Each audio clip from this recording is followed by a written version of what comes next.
Welcome back to yet another book review, episode 22. Today, I'm reviewing this book, Invisible Enterprises by Yogesh Huja. I hope I have your name right. For my LinkedIn people, hello, thank you for returning. And if you're on YouTube, please like, share, and subscribe. And if you're on LinkedIn, head on over to YouTube and subscribe. So this book isn't just another AI in the workplace book. It's about the invisible ways organizations truly run. Beneath the org chart, trust and informal clusters of people, they are the real operating system. But now AI is going to join those clusters as a trusted and valued team member.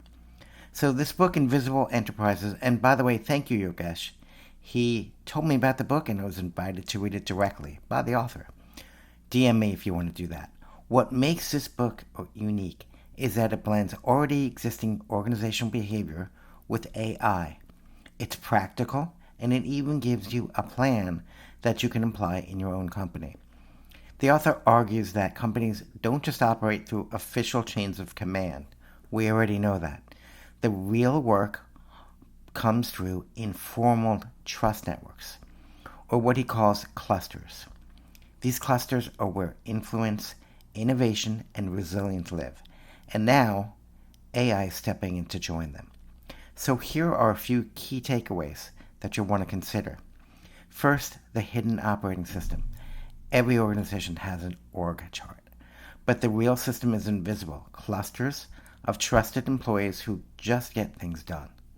These clusters drive innovations and solutions, and they often outperform the rigid hierarchy that's listed. Now, there's three types of clusters. First, the innovation cluster. So they're busy developing new ideas, they're experimenting with technology, they're getting stuff done. The crisis clusters, in case you have an emergency or bad press, they are there. And political influence clusters. So these are the real persuaders in your organization.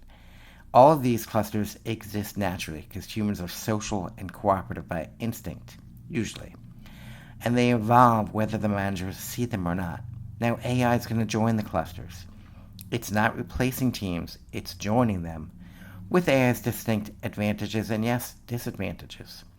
Now, in these pods, AI can add data analysis, monitoring, and trend detection, but AI still lacks emotional wisdom and context. So, human judgment must take place rather than all 100% automation. Trust and culture matter. Trust looks different across cultures. Sometimes it's formal, sometimes informal, sometimes it's social, sometimes it's 100% corporate.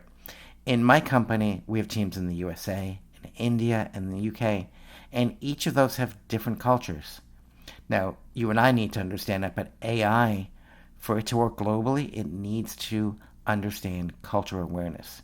It needs to understand different cues, people and geographies think, and context. This is a growing but essential area of development, and it is happening. Now, we want to prevent cliques and biases, so clusters can become cliques if they get too tight. The book provides tests for this, and AI can serve as an ethical early warning system. It can map communication patterns, flag biases, and identify when influence is unhealthy. Then there's prestige versus authority. So in organizations, real influence often flows from prestige leaders, those who earn followers, not just formal authority. AI can't replicate prestige, but it can help identify those influencers, knowledge holders, and even identify sentiment within the company. So use it wisely and get a clearer map of where the power really sits in your company.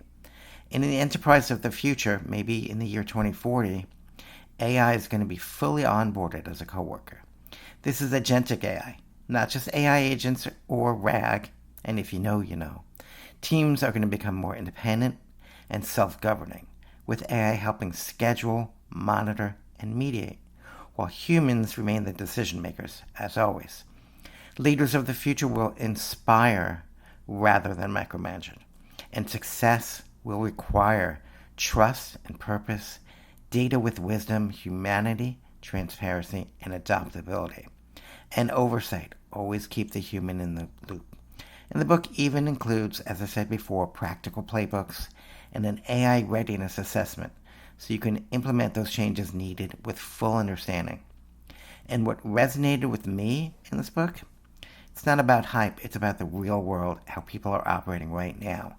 And I've seen in my own work how the invisible organization, those informal pods of influence, they shape outcomes more than formal structures.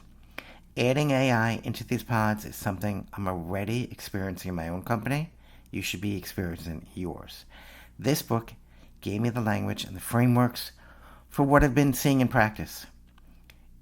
And everybody should read it. If you're a leader, a manager, somebody who is thinking about how AI is reshaping teams, this book is worth your time. It's practical, actionable, and it sees AI not as a threat but as a co-worker, one we need to onboard thoughtfully but completely. Yogesh, thank you so much for this book. I learned a lot. And you can get Invisible Enterprises on Amazon. My link is below. Or, of course, shop locally at your local bookstore. As an Amazon affiliate, you pay nothing more, but you do get to help fund this amazing channel. And yes, my growing book addiction. Thank you again for watching. I'll see you on the next episode of yet another book review.